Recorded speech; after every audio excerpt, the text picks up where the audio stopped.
ایک بار پھر ہمیں یہ سعادت مل رہی ہے کہ ہمارے درمیان وہ عظیم الشان مہینہ آ چکا ہے جس کا انتظار صرف زمین والے نہیں بلکہ آسمان والے بھی کرتے ہیں۔ اسی ماہ کے لیے سارا سال جنت کو سجایا جاتا ہے، اور اس ماہ کے آتے ہی جہنم کے دروازے بند اور شیاطین جکڑ لیے جاتے ہیں۔ یاد رہے ناظرین، یہ ہمارے لیے صرف کوئی کیلنڈر ایونٹ نہیں ہے، بلکہ اللہ رب العزت کی جانب سے زندگی سنوارنے اور آخرت کو بہتر بنانے کا سنہری موقع ہے، کیونکہ اسی ماہ میں عبادات گناہوں کے کفارے کا سبب بن جاتی ہے، جیسا کہ صحیح بخاری شریف میں حدیث نمبر 37 میں ہے کہ نبی کریم صلی اللہ علیہ وآلہ وسلم نے فرمایا، جو کوئی ماہ رمضان میں ایمان اور ثواب کی نیت سے قیام کرے، اور ایک روایت میں ہے کہ روزہ رکھے، تو اللہ پاک اس کے پچھلے گناہوں کو معاف فرما دیتا ہے۔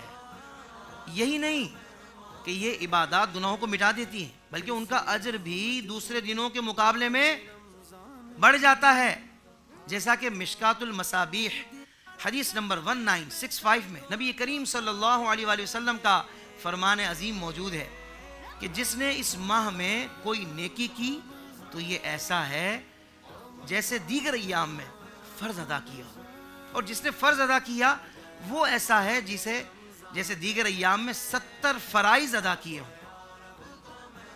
سبحان اللہ، یعنی یہ نیکیوں کا سیزن ہے۔ ہاں، اور ہم اپنا معمول دیکھیں تو جب ہمارے کاروبار کا سیزن آتا ہے تو ہم مکمل طور پر کاروبار کی طرف متوجہ ہو جاتے ہیں، ایسا ہی ہے نا؟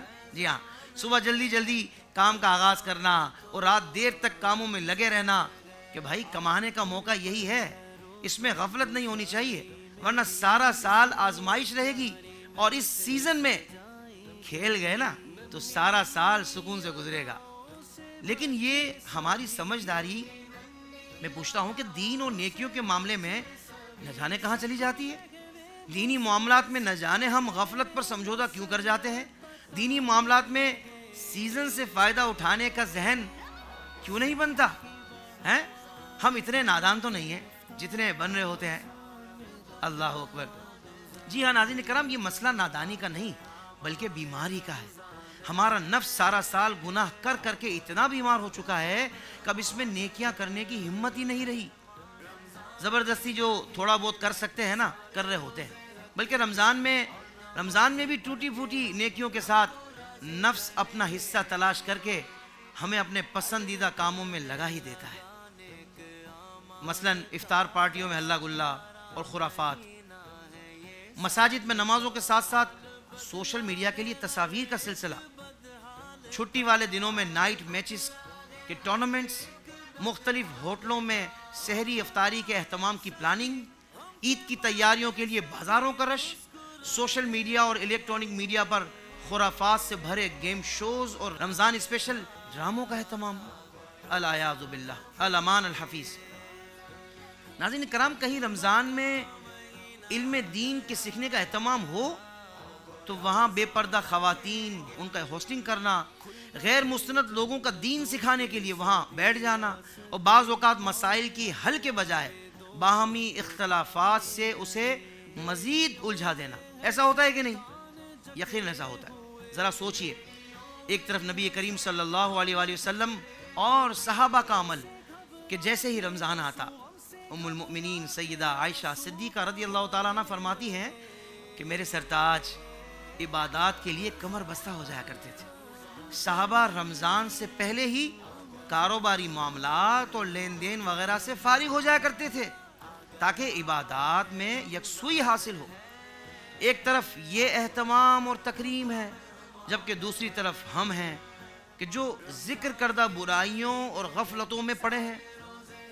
یاد رکھیں، جانے والا وقت ایک بار چلا جائے نا تو پھر ہاتھ نہیں آتا۔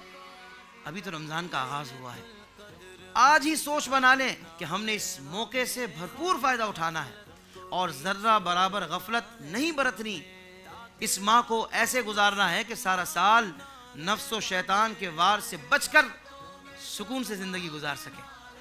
ناظرین آپ سوچ رہے ہوں گے کہ یہ سب کیسے ممکن ہوگا، کس طرح کرنا ہے؟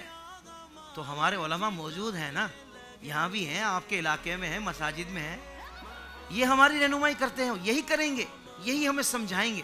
اور انشاءاللہ اس بار بھی IDS لا رہا ہے پہلی رمضان سے آخری دن تک مختلف معاشرتی اور اعتقادی موضوعات جن پر کریں گے گفتگو ہمارے علماء کرام, اور ان سے سیکھ کر ہم کریں گے اپنا محاسبہ اور اصلاح.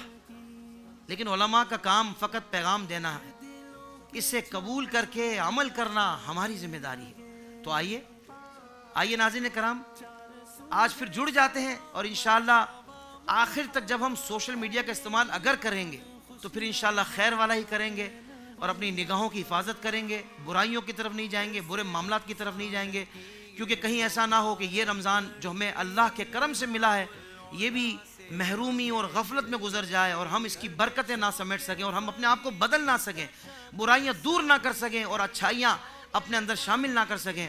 کہیں ایسا نہ ہو کہ ہم مائنس میں چلے جائیں, کہیں ایسا نہ ہو کہ ہم خیر کی طرف نہ بڑھ سکیں اور برائیوں کی طرف ہی رہیں.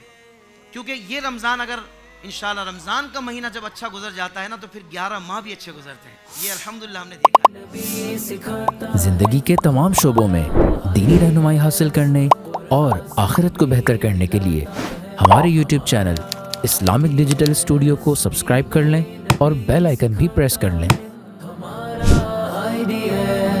قرآن سے بھی ملاتا ہے ہمارا